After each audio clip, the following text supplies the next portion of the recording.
प्रश्न को क्या करते हैं, पढ़ते हैं। पढ़ने के बाद हमारे पास मिलेगा पदार्थ, ठीक है। पदार्थ होगा हमारे पास NaOH, मिल गया ना।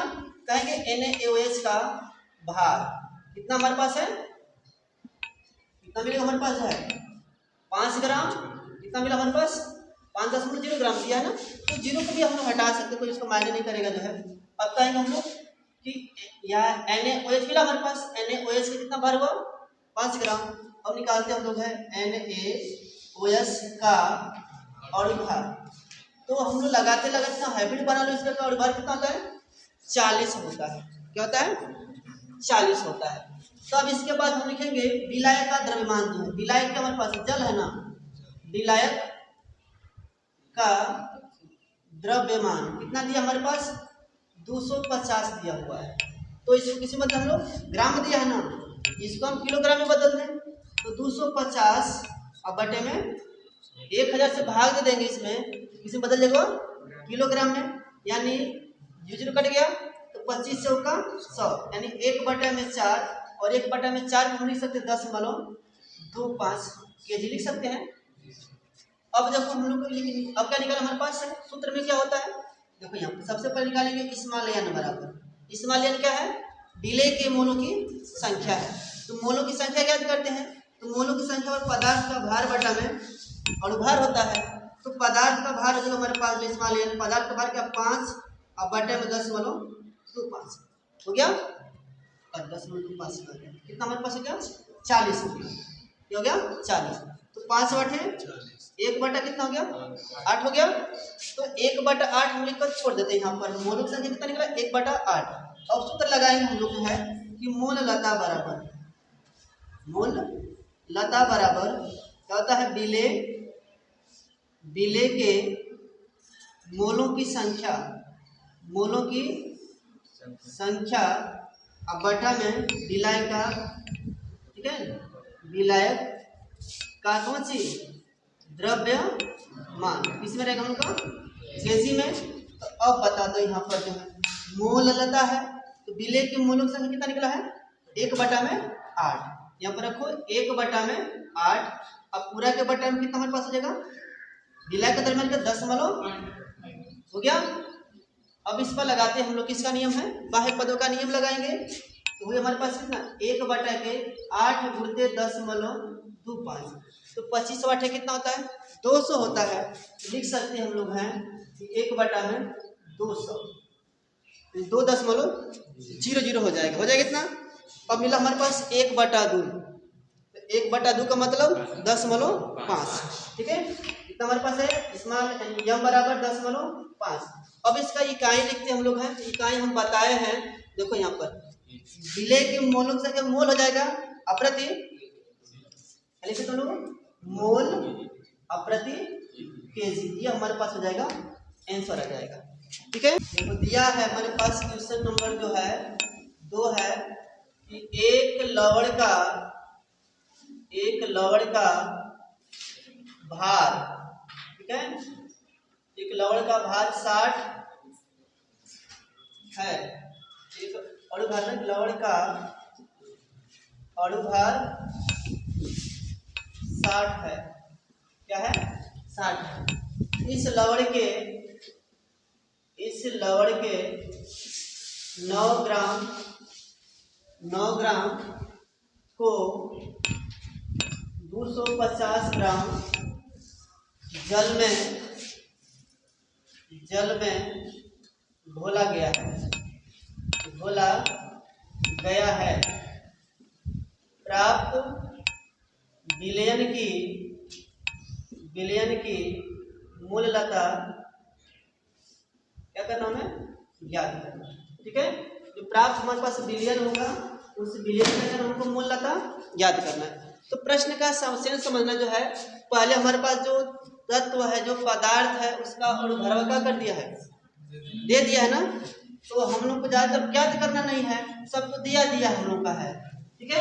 बस मान रखकर क्या करना इसको सॉल्व करना है।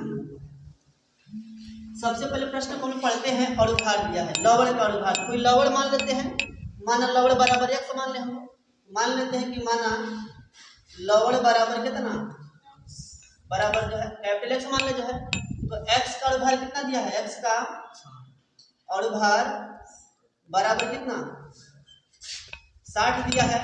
अब कहेंगे एक्स का भार, ठीक है, भार कितना है हमारे पास 9 ग्राम है, ठीक है। अब कहेंगे विलायक का द्रव्यमान, विलायक का द्रव्यमान कितना हमारे पास दिया है 250 ग्राम है ना, 250 किलोग्राम मतलब 250 बटे में कितना 1000, घटा दो इसको, 1 बटा कितना हमारे पास आ गया 10.25 ना केजी हो गया। अब क्या निकल हमारे पास मोलों की संख्या, मोलों की संख्या बराबर क्या होता है पदार्थ का भार बटा में और भार, तो पदार्थ का भार कितना है 9 है और भार कितना है 60 है, ठीक है। तो हम लोग क्या करते हैं 30 कटा लेते हैं इसको है, तो 3 तरीके 9 और 3 दूना 6 20 हो जाएगा, ठीक है। तो इसको छोड़ देते हैं यहीं पर है। अब निकालते हैं हम लोग मोल लता, क्या निकालते हैं हम लोग है मोल लता।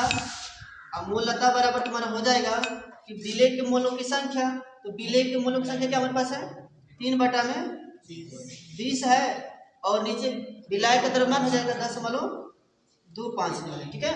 तो हम इसका इसमें क्या करते हैं गुणा करेंगे, तो हमारे पास हो जाएगा कि 3 बटे के 20 गुणते कितना 10.25 हो गया। तो अब देखो 25 गुना कितना होता है 50, यानी हो जाएगा कितना हमारे पास 500 हो जाएगा, ठीक है। यानी हो गया हमारे पास कितना 3 बटा के 5.00, ठीक है।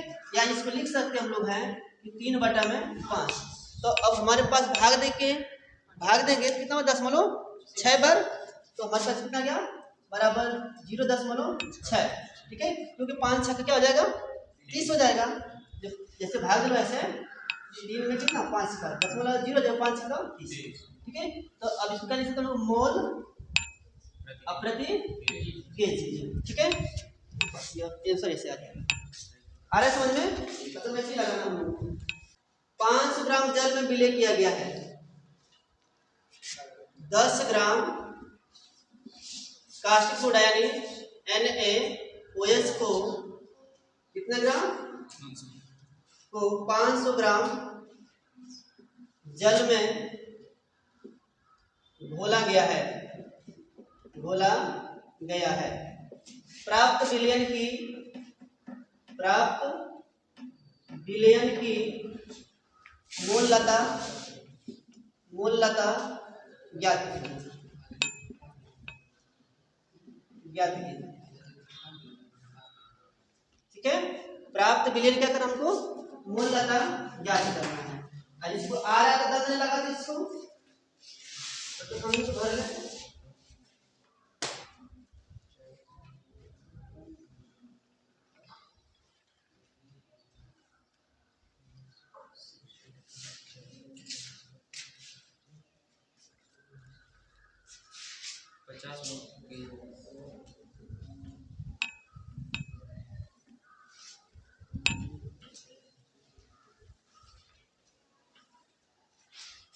लिखेंगे हम देखो यहाँ पर कि NaOH का भार बराबर कितना हमारे पास है 10 ग्राम है ना।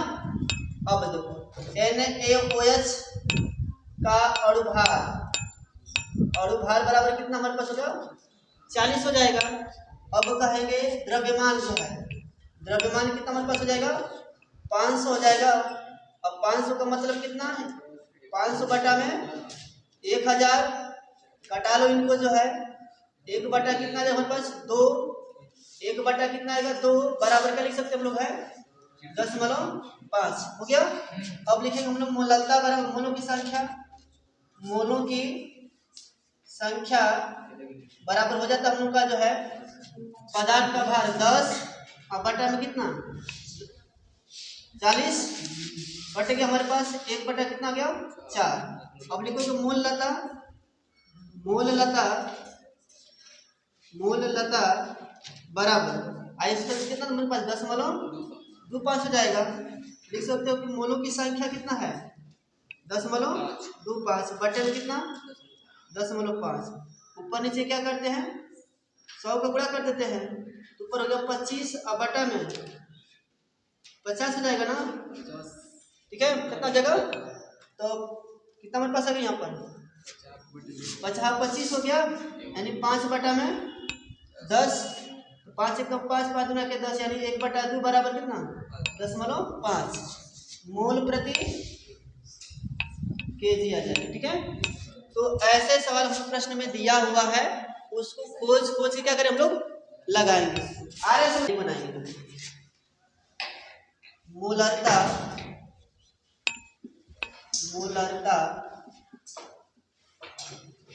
की निर्भरता, ठीक है, मोलरता किस पर निर्भर करता है, कहेंगे हम लोग, साथ में लिखते भी रहना कि मोलरता ताप पर निर्भर करता है, क्यों निर्भर करता है, तो कहेंगे क्योंकि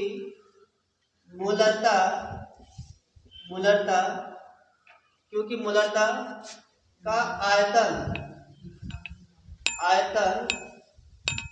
ताप पर निर्भर करता है। ठीक है, मोलरता ताप पर क्यों निर्भर करता है, क्योंकि मोलरता का जो आयतन होता है किस पर निर्भर करता है, ताप पर निर्भर करता है। ठीक है, तो हम लोग आगे बढ़ेंगे, हेडिंग जो है मोलर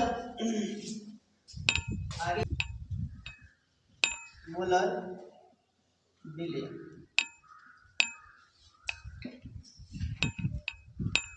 ठीक है, मोलर विलयन किसे कहते हैं लोग हैं, कहेंगे कि जिस विलयन के 1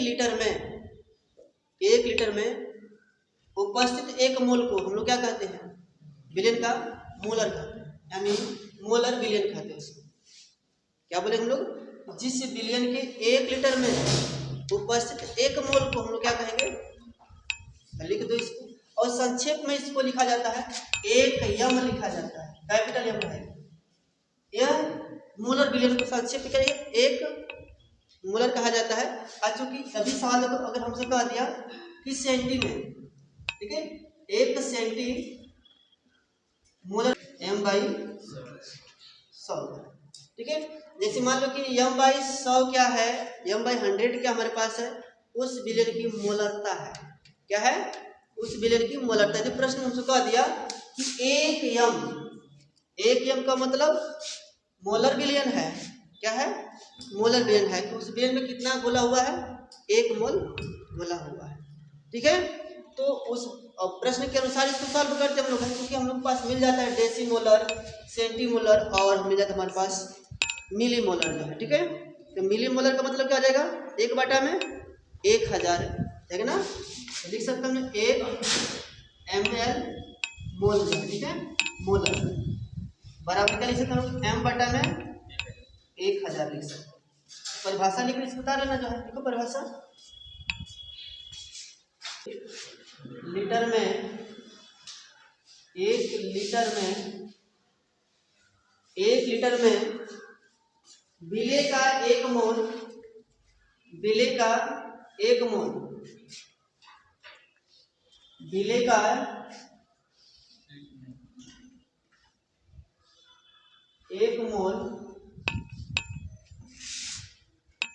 मोलर विलयन कहलाता है, मोलर विलयन कहलाता है,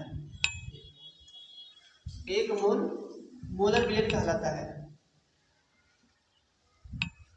इसे संक्षेप में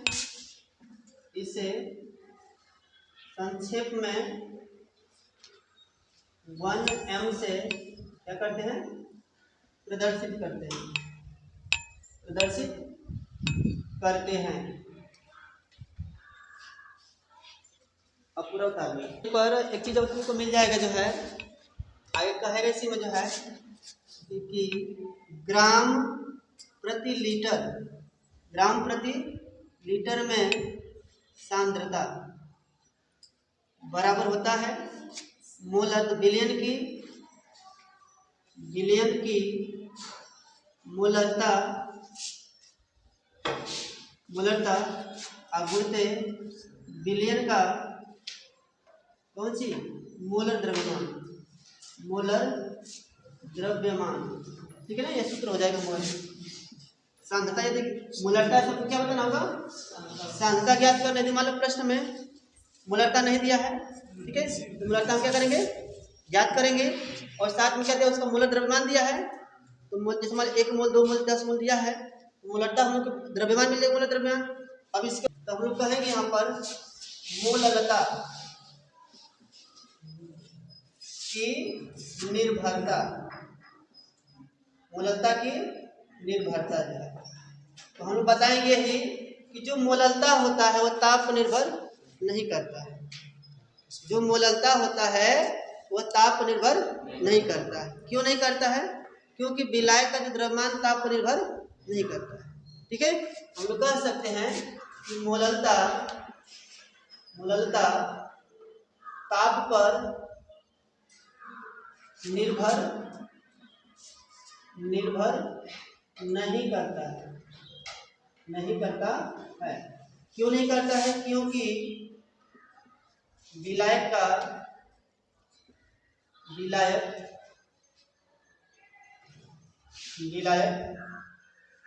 द्रव्यमान ताप पर निर्भर नहीं करता है, इसका लिखना हेडिंग मोलर विलयन,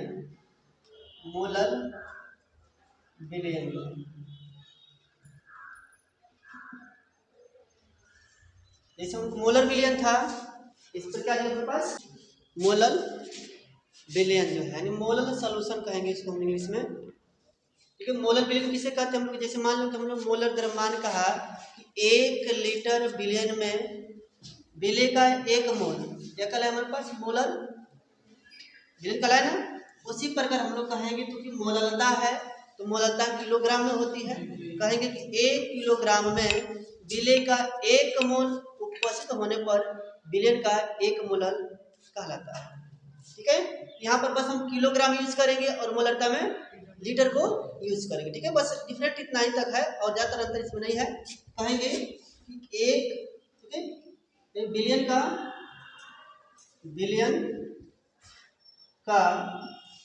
1 किलोग्राम में विलय का 1 मोल उपस्थित होने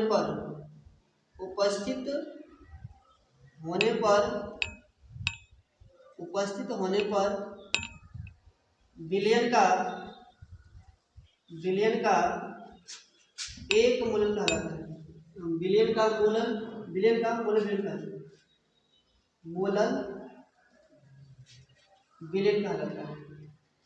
विलयन कहलाता है।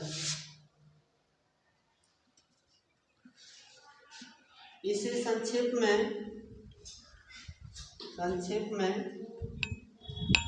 एक इस्मालियम से क्या करते हैं? प्रदर्शित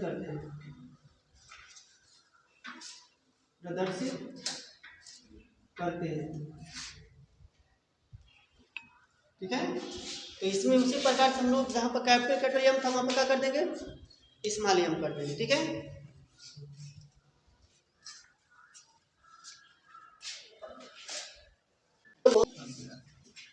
तनुता का समीकरण क्या पढ़ना हमको? तनुता का समीकरण पढ़ना है, ठीक है। तो तनुता का समीकरण मतलब क्या है समझना। हम बताए हैं तनु विलयन और सांद्र विलयन। पहले से हमारे पास सांद्र विलयन है, ठीक है, ध्यान से सुनना। पहले से हम क्या लिया है? काम का सॉल्यूशन लिया है, ठीक है।